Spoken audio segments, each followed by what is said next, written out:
Congre, bienvenidos, buenos días. Pues el Señor me dio la oportunidad y el privilegio de traer una palabra esta mañana, o esta tarde ya. Pues la verdad es que hace aproximadamente 2 semanas el pastor ya me había dicho que apartara esta fecha porque pues ellos iban a estar de viaje y de alguna manera nos íbamos a quedar coordinando, y yo 2 días antes de que me dijera ya traía la palabra que el Señor me había dado. Entonces para mí fue como una confirmación. No sabía exactamente cuando me la dio qué es lo que quería con esa palabra, pero conforme pasaron los días fui teniendo mucho más claro que es una palabra que busca ser de una gran edificación para la iglesia. Dice la palabra del Señor que donde está el Espíritu de Dios, ahí hay libertad, ¿verdad? A ver, ¿dónde está el Espíritu de Dios, ahí hay libertad? Eso, ya despertaron. Ok, bueno, y vamos a pedirle al Señor que sea el que hable a nuestro corazón. Te voy a pedir que dispongas tu corazón. Es muy importante el día de hoy que tú estés comiendo esta palabra por lo que Dios quiere, la libertad que Dios quiere traer a tu vida en algunas cosas, por la fe que quiere acrecentar en tu vida. Y para que se cumpla el propósito con el que esta palabra fue dada, ¿no? Vamos a empezar, por favor, si pudiéramos ir a Lucas 17, 5, 6, por favor. Lucas 17, 5, 6. Bien, Lucas 17, 5, 6, por favor. Empieza así el texto diciendo: dijeron los apóstoles al Señor, aumentanos la fe. Entonces el Señor dijo: si tuvieres fe como un grano de mostaza, podrías decirle a este sicómoro: desarráigate y plántate en el mar, y os obedecería.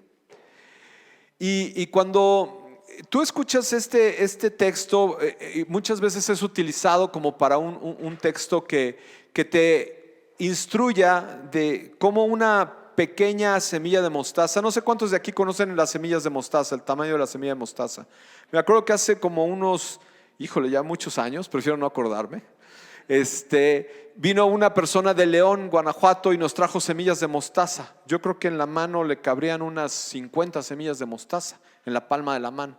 Si tú ubicas, por ejemplo, la pimienta, todavía es mucho más pequeña que la pimienta. El grano de mostaza es sumamente pequeño. Sí, es como grano de ajonjolí casi, muy, muy pequeño. Y el texto es utilizado para que, aunque tengas tú a veces esa poquita fe, con esa poquita fe tú puedes hacer cosas maravillosas. Pero es muy importante entender lo que el Señor Jesús estaba hablando aquí. Decía: si tuvieras fe como un grano de mostaza, tú le dirías: desarráigate y échate en el mar, y se te concedería. Y esta es una enseñanza que muchas veces pues te habla acerca de ve, consigue lo imposible, y está bien. De alguna manera la fe siempre te tiene que llevar a conquistar lo imposible, a vivir de lo que no crees que podría suceder. Y el Señor, pues cuando empezó a darme este mensaje, pues yo decía: bueno, pues sí, me estás hablando de la fe. Dime, Señor, exactamente qué quieres que yo aprenda de esta enseñanza que ya he escuchado en veces anteriores, que incluso he aplicado en algún sentido, tratando de ejercitar mi fe. Porque tú sabes que el pequeño grano de mostaza es algo así insignificante, que cuando lo siembras puede dar uno de los árboles más frondosos y grandes, ¿no? Les dice a sus discípulos entonces: imagina que esa pequeña semilla, ves esta pequeñez, con esta pequeñez vas a hacer grandes cosas. Eso pequeñito que imaginaste puede empezar a trabajar algo grandioso en tu vida. Y es así como le gusta a Dios, ¿no? De repente cosas que parecían insignificantes, hacer cosas extraordinarias. Le voy a pedir a Guille, si me puedes acompañar un minutito, sí, porque Guille es nuestra experta en todo lo que es la parte de jardinería, la verdad, ¿no? Y entonces vamos a pedir asesoría a Guille. Guille, ¿tú sabes trasplantar árboles? ¿Sí? A ver, platícanos el proceso y cuál sería el mejor momento, o cómo se le hace. Pues tienes que excavar alejado del árbol, porque si no lastimas la raíz que está ahí luego. O sea, tienes que calcular que no lastimar la raíz, porque si la lastimas, pues se puede dañar, ya no va a prender, como dicen coloquialmente. ¿Hay una edad en la que se tiene que hacer, por ejemplo, un trasplante o puede ser en cualquier momento? Entre más pequeño, mejor, porque ya si vas a trasplantar un árbol grande, pues necesitas ya una maquinaria, una herramienta pues más poderosa. No lo puedes hacer ya con tus lindas manos ni con una pala y un pico, o sea, no, se necesita algo especial. Gracias, Guille. ¿Qué crees que necesitaríamos, Guille, para trasplantar esa raíz? Fíjate que lo que estamos viendo ahí, esa foto es la raíz del árbol de sicómoro, el que menciona aquí. Es la raíz de un árbol que tiene 500 años de antigüedad. Observa las raíces. O sea, puede tirar ese muro por muy grande que parezca, ¿no? Y es ahí donde entonces empezamos realmente a conocer hacia dónde Jesús estaba trayendo la enseñanza de sus discípulos. Y es la parte que quiero que se quede en tu corazón. Si nosotros vamos a Lucas 17:1, dice ahí, dijo Jesús a sus discípulos, imposible, escucha bien que dice, imposible es que no vengan tropiezos, ¿ok? Mas hay de aquel por quien vienen, mejor le fuera que se atase al cuello una piedra de molino y se la arrojase al mar, que hacer tropezar a uno de estos pequeñitos. Mirad por vosotros mismos, si tu hermano pecare contra ti, repréndele, y si se arrepintiere, perdónale. Y si 7 veces al día pecare contra ti, 7 veces al día volviera a ti diciendo, me arrepiento, perdónale. ¿Sale? Entonces Lucas 17:1 empieza con eso. Y el 5, inmediatamente, a ver si podemos seguir con el 5, dijeron los apóstoles al Señor, aumentanos la fe. ¿Por qué habrán dicho aumentanos la fe? Vamos a imaginar una situación. Imagina tú una situación donde alguien te ofende, una que hayas vivido, que digas, híjole, esta me dejó. Imagínate que llegara esa persona y llegara 70 veces haciendo la misma ofensa a tu vida. Y la exhortación del Señor es, perdónalo. No, pero es que, perdónalo. Y entonces donde los discípulos dicen, aumentanos la fe. ¿Y sabes por qué aumentanos la fe? Porque la raíz podía ser la del sicómoro. La capacidad de perdonar es muy importante en la vida de un hijo de Dios. Tienes que tener la capacidad de perdonar y no es algo sencillo. No es algo sencillo en lo natural. Cuando una persona te hiere, muchas veces decimos, te perdono pero no olvido, ¿no? Y ahí lo traes atravesado, y ahí lo traes atravesado. Perdonar es dejar fuera de nosotros para siempre el sentimiento que nos oprime y nos provoca el rechazo hacia la persona que nos hirió y cometió el agravio o el daño. Esa herida de no ser sanada puede tener cosas fatales, porque una herida, cuando alguien de alguna manera recibe lo que la lastima, empieza a generar en ella, si no es sanada, un rencor. Ese rencor incluso te puede llevar al odio. Y en esta parte de odio podría haber 2 vertientes. Una raíz que ya se arraiga más, que sería como de amargura, y en la otra sería como de homicidio. Ahorita vamos a ver por qué como de homicidio. Entonces, perdonar es una acción que nos cuesta. Ahora imagínate perdonar 70 veces 7 en un solo día, ¿no? 490 veces para quien no sabe matemáticas, ¿no? De ahí que los discípulos dicen, ¿sabes qué, Señor? Aumentanos la fe. No puedo, Porque si no puedo perdonar una, ahora tú me pides que yo perdone 70. Mi capacidad natural es, más bien no tengo esa capacidad de hacerlo. No puedo hacerlo. No sé si solo me pasa a mí, ¿verdad? Pero yo vengo de una familia donde eran muy contenciosos dentro de la familia, particularmente de mi papá. Ellos, por ejemplo, entre hermanos podían tener una discusión y esa discusión los podía llevar a dejarse de hablar, pero podían dejarse de hablar por 4, 5 años, porque estaban muy enojados por lo que le hizo la Navidad, que no le dio la pimienta o cualquier tontería, porque no le avisó, entonces imagínate qué fuerte que por una situación de esas te dejaras de hablar con tu hermano 5 años. Bueno, era común en mi familia, ¿no? En la familia natural, en Cristo no. Entonces, nuestra naturaleza siempre está justificando el enojo, ¿no? Es que yo tengo la razón porque me hirió, porque no, se pasó de listo. Y entonces justifica perfectamente desde tu punto de vista que tú mantengas esta situación de herida abierta o de enojo, o que lo lleves ahí cargando. Y el Señor te dice, hasta 7 veces tienes que perdonar. No, hasta 70 veces 7. Aumentanos la fe. ¿Cuántos aquí en algún momento quisieran decir, Señor, auméntame la fe, ¿no? Bueno, cuando ya se forma esa herida, como te decía, empieza a generar raíces en tu corazón, y estas raíces pueden ir creciendo. Ese sicómoro que vimos ahí tenía 500 años. Nadie va a vivir de aquí 500 años, ¿no? A menos de que sea pariente directo de Matusalén o algo así. Pero quizás sí puedas vivir 80. Quizá puedas vivir de esos 80 o digamos tienes 40 y todavía te faltan otros 40 y ya traes una herida con una semilla clavada ahí que está creciendo. Ahora, si nosotros seguimos leyendo el texto 7 y 8, por favor, Maffer.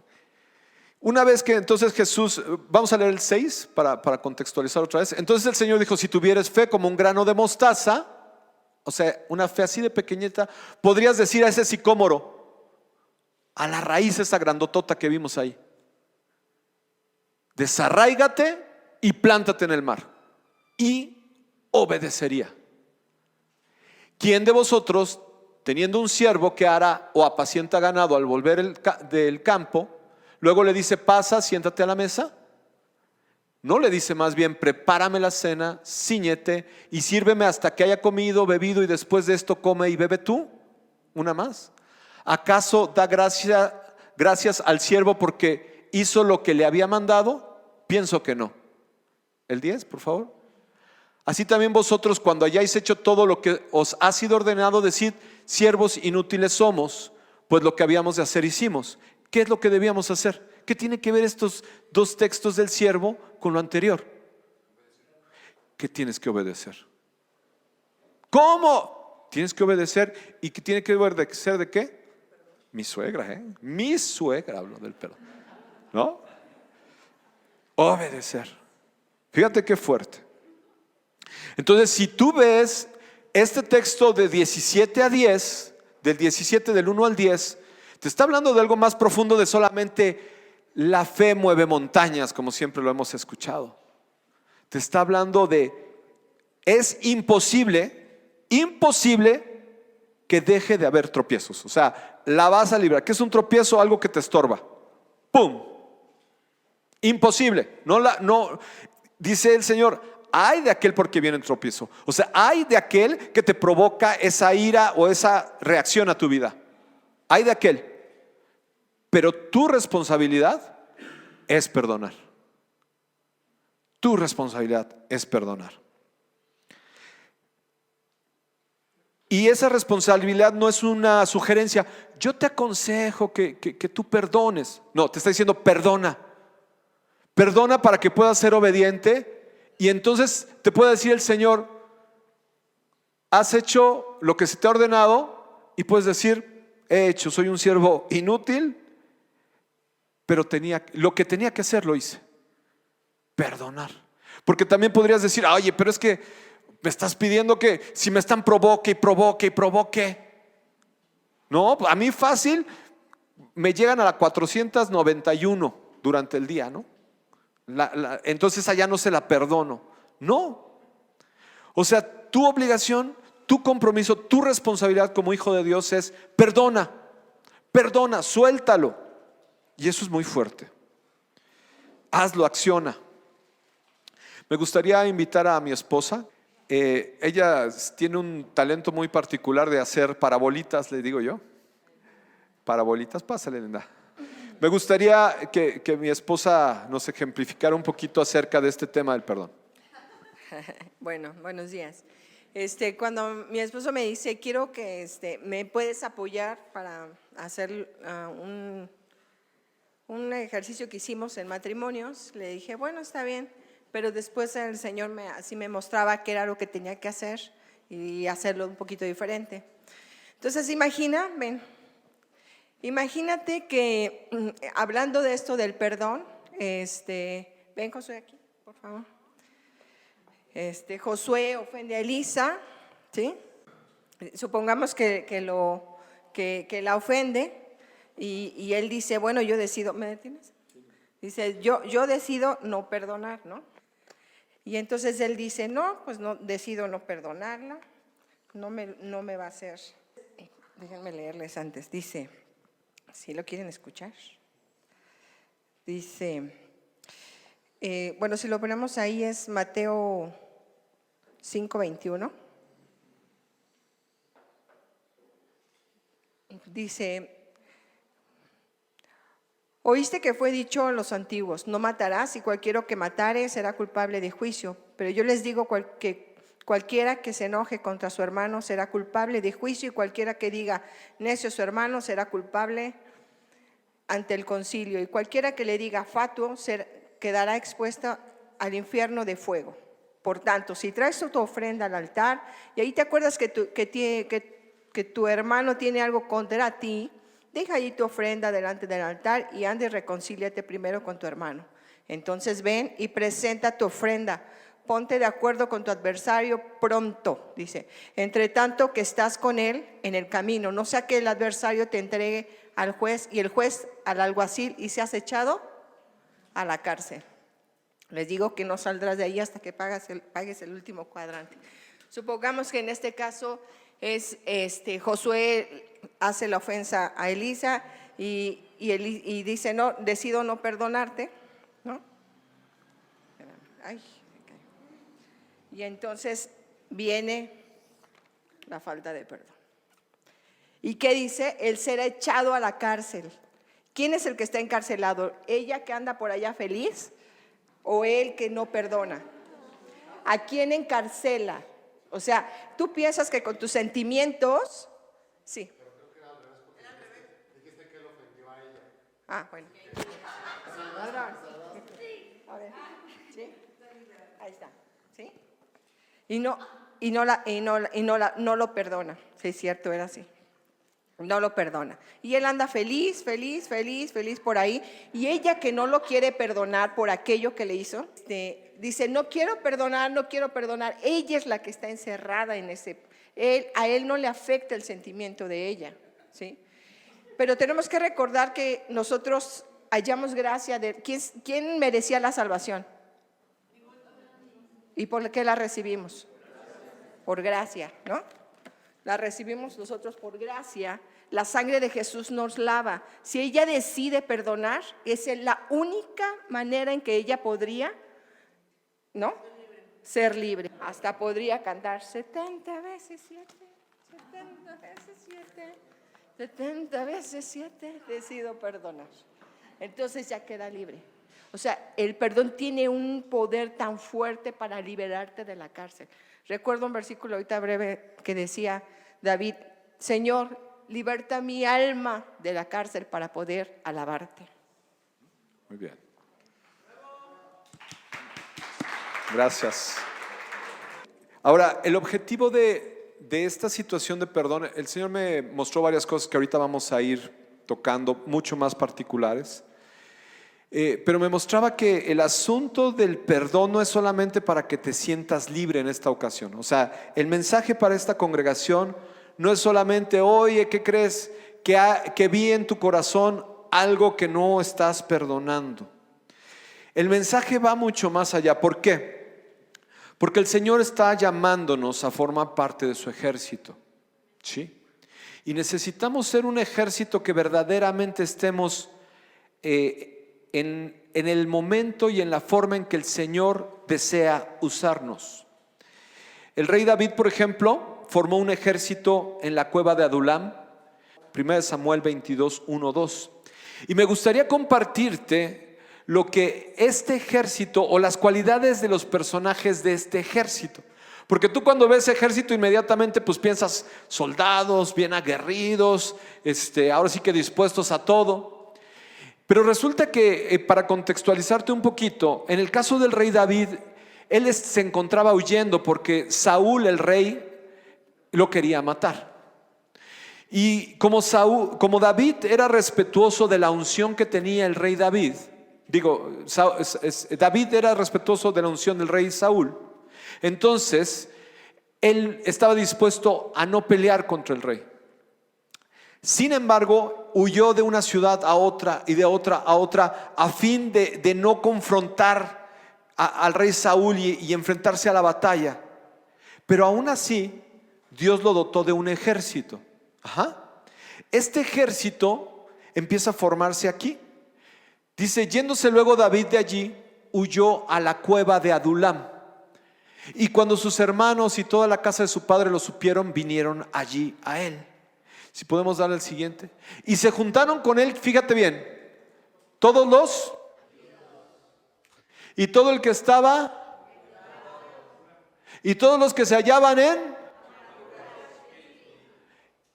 y él fue hecho jefe de ellos y tuvo consigo como 400 hombres.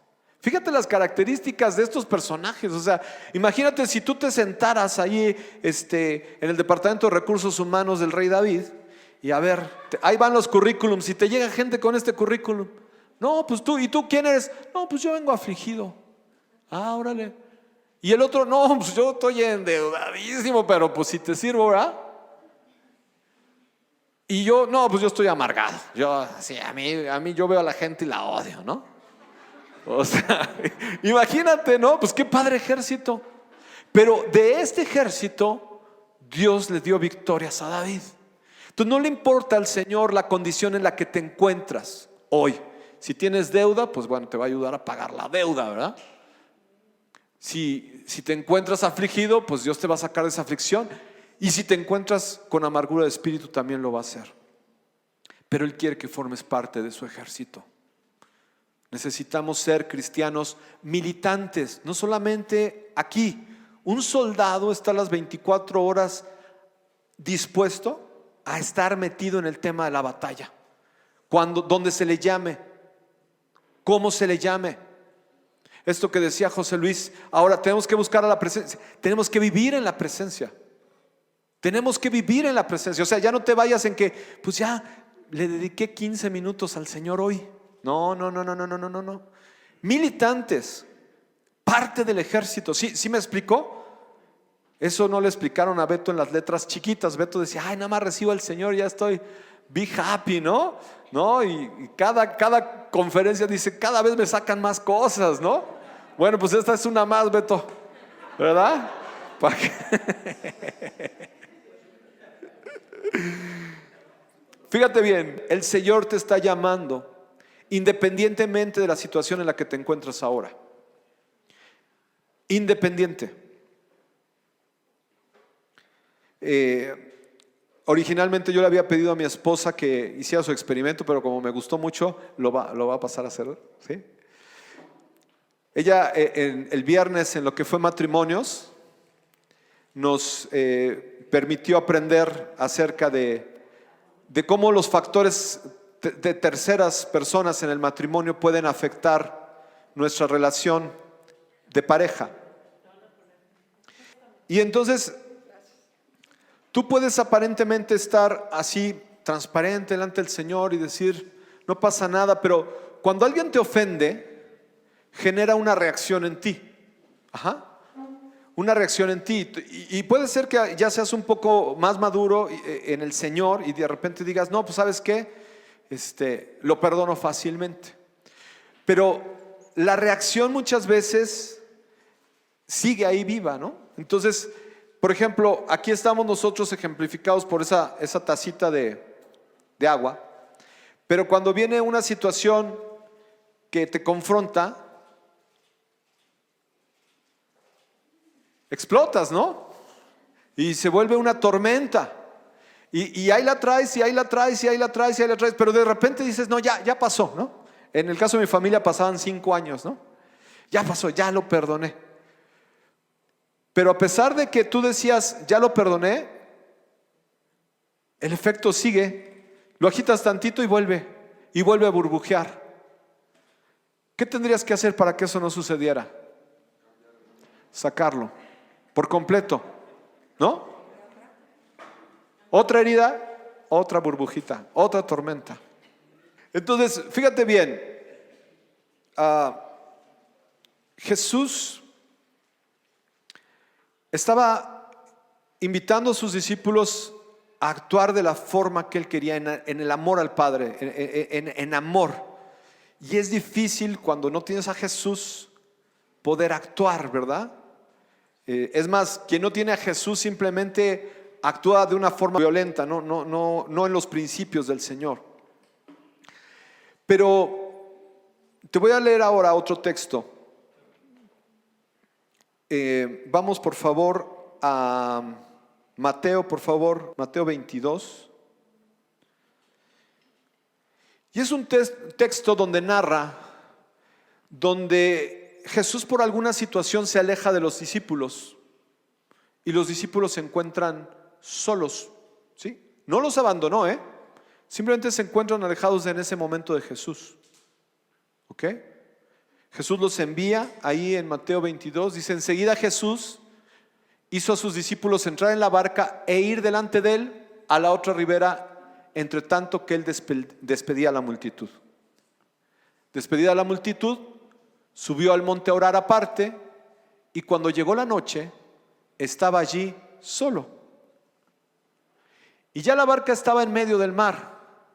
Pero fíjate la situación, estaba azotada por olas, porque el viento era contrario. ¿Seguimos? Mas a la cuarta vigilia de la noche Jesús vino a ellos andando sobre el mar.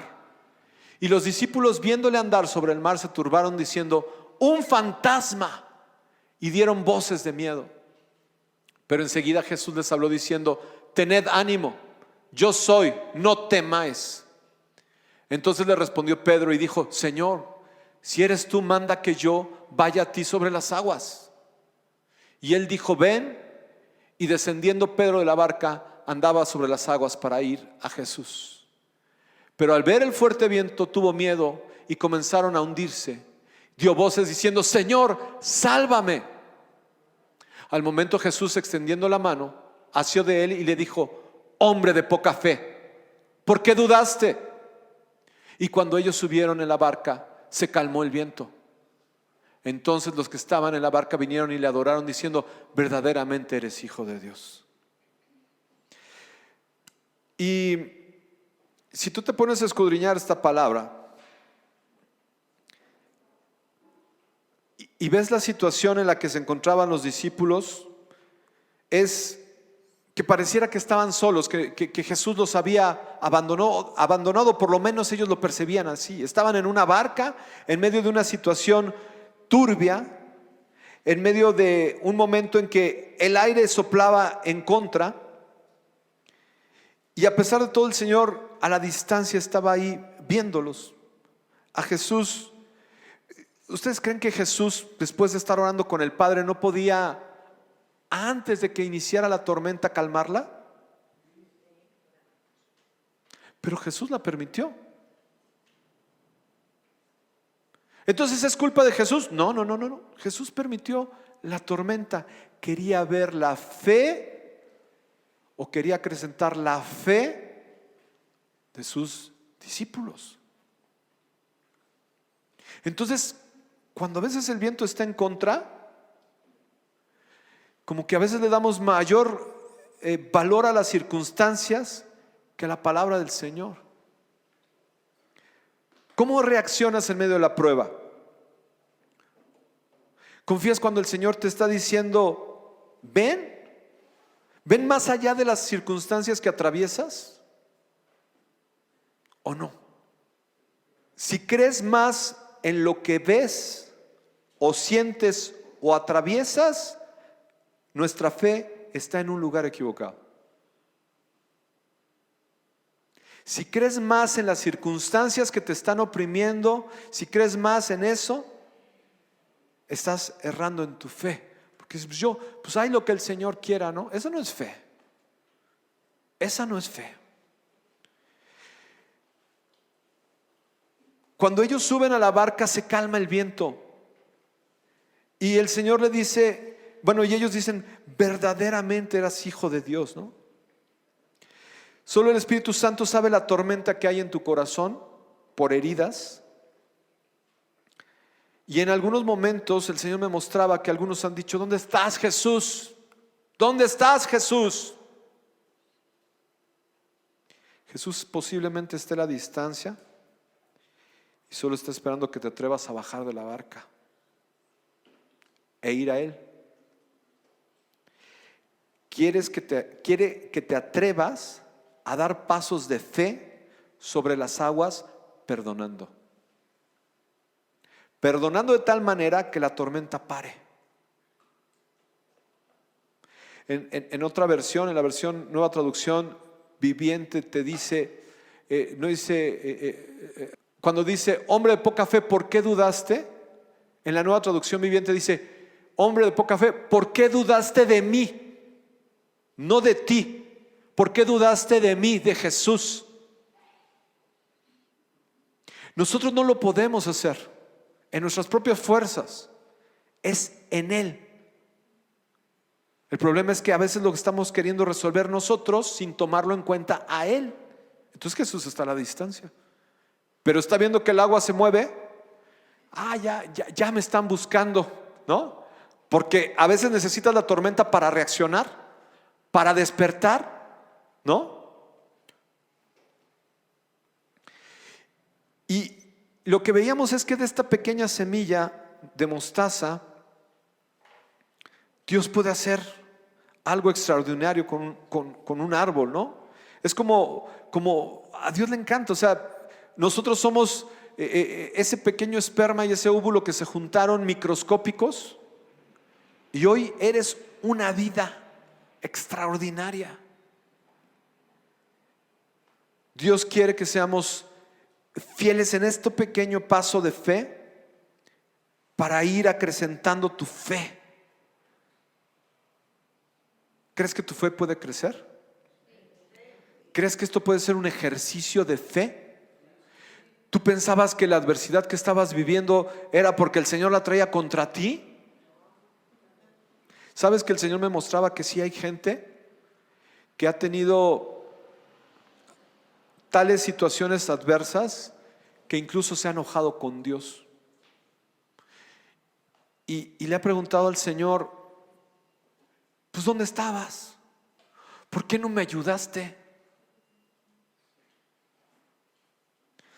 Una raíz es algo que no te deja caminar. Cuando el árbol está así es para que no se mueva. Te mantiene en un sitio estático, pero al final, en el caso del rencor, te está imposibilitando, te está limitando, te está estancando. Esta es una raíz no buena. Esta es una raíz que tiene que morir. Y la verdad es que es un asunto muy íntimo. Hay gente que incluso no se ha dado cuenta que trae un sicómoro allá adentro, que trae algo desde muchos años y que lo único que hizo fue taparlo, ¿verdad? Tratar de ponerle ahí como que hierbas, levantar un muro probablemente. Diciendo, ya que muera eso. Pero en realidad no ha salido, no ha sanado. Y hoy el Espíritu de Dios quiere sanarlo. Porque el Señor hoy quiere romper esas raíces de amargura que se han formado por falta de perdón. Quiere traer libertad a tu vida. Porque quiere contar contigo. No te tiene aquí nada más como para comer. Ay, qué rico, ya viene el domingo, ya salgo con las pilas llenas. El lunes, el martes, miércoles, ay, viernes, ya me estoy muriendo. Necesito la iglesia. No, tú eres la iglesia. Tú eres la iglesia. Si tú no estás entendiendo que tú tienes que ser ese generador, ese motor, no te está cayendo el 20 de tu posición en Cristo. El perdonar va a empezar a liberarte de estas raíces que te tienen ahí sin moverte. Que dices, es que quiero avanzar pero no avanzo. Es que quiero caminar pero no camino. Es que pues ya mejor ya me acostumbré a estar aquí, ¿no? Y ya voy el domingo, pues ¿para qué? Pues para que no digan, ¿no? Hay gente muy preocupada por lo que digan. Preocúpate por lo que Dios está viendo en tu corazón. Preocúpate por lo que dice Jesús que ve en tu corazón. Eso te tiene que preocupar. Porque a Jesús, como veíamos en la cueva de Adulam, no le interesa en la posición en la que te encuentres. Él quiere hacer algo de ti. Quiere que milites en su ejército maravilloso de los hijos de Dios, libre, sano. Pero este tipo de cosas te están estorbando. Te voy a pedir que cierres tus ojos, por favor. Yo sé que quizás es muy rápido para ministrar, pero creo que el Señor tiene prisa por empezar a actuar. No es Roberto, no es Sandra. Es el Espíritu Santo que está queriendo hacer una obra extraordinaria en ti. Voy a pedir que cierres tus ojos para que no te distraiga nada. Por favor, dile, alma mía, sujétate a lo que el Espíritu de Dios quiere hablar a mí. Que nada te distraiga. No hay nada más importante en este instante más que tú y lo que el Señor quiere hacer en tu vida. El Espíritu Santo va a empezar a hablar a tu corazón. En este instante va a empezar a traerte recuerdos, quizá de la niñez, quizá del trabajo, quizá de la pareja, quizá en esos momentos donde has sentido que estás en la barca solo y no está ni el Señor para apoyarte cuando Él ha estado siempre mirándote a la distancia. Y Él quiere empezar a sanar. Hay corazones heridos aquí. Hay corazones que han sido heridos por las circunstancias que les ha tocado atravesar.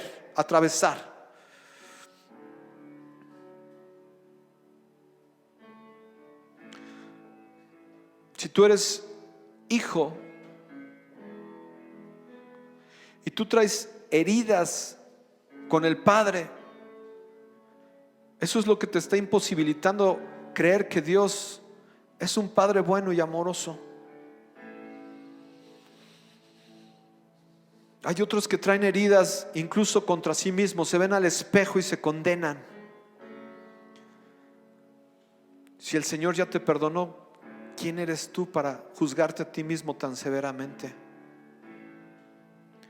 Los matrimonios también, el esposo y la esposa que están en ese constante roce, los hermanos que están en ese constante roce, las familias que a veces nos rodean y que son a veces que dices, ay, híjole, con esta familia ¿para qué quiero enemigos? O situaciones en el trabajo, gente, vecinos, gente con la que ni incluso no querías tener problemas y te los busca, están ahí. Y aunque tú dices, no, pero yo ya lo olvidé, el Señor sabe que hay algo ahí sembrado que le preocupa y que quiere mejor que el día de hoy lo cortes.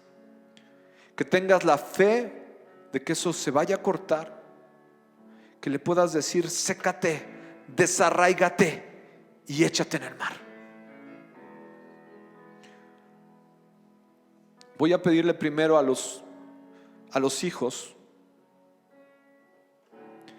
que traen una herida hacia sus padres, que levanten su mano, por favor, que el Señor lo vea. Es una acción nada más de: Señor, sí, mi corazón está herido por mis padres. Levanta tu mano, levanta tu mano. No se trata de juzgar, no vamos a señalar a nadie, ni evidenciar a nadie. Recuerda esas veces en que tú estabas queriendo contar con Él y lejos de eso te llamaron la atención de la manera incorrecta, te juzgaron de mala manera. Voy a pedir que pases al frente. Si tú tienes esto en tu corazón, pasa al frente, por favor. Dame la oportunidad de orar por ti. Deja que el Espíritu Santo haga la obra de restaurar tu corazón. No somos nosotros, es Él. El Señor les ama y quiere que tengas la fe de creerle, de creer que Él te está hablando esta mañana o esta tarde a tu corazón y decirte: hija, soy yo. Aunque parezca que estoy a la distancia, aunque parezca que no estoy presente, soy yo. Ven, por favor, pasa aquí al frente, dame la oportunidad de orar por ti. Si tú traes esas heridas y sabes, las has identificado, y si no las habías identificado, pero hoy el Señor te las ha mostrado,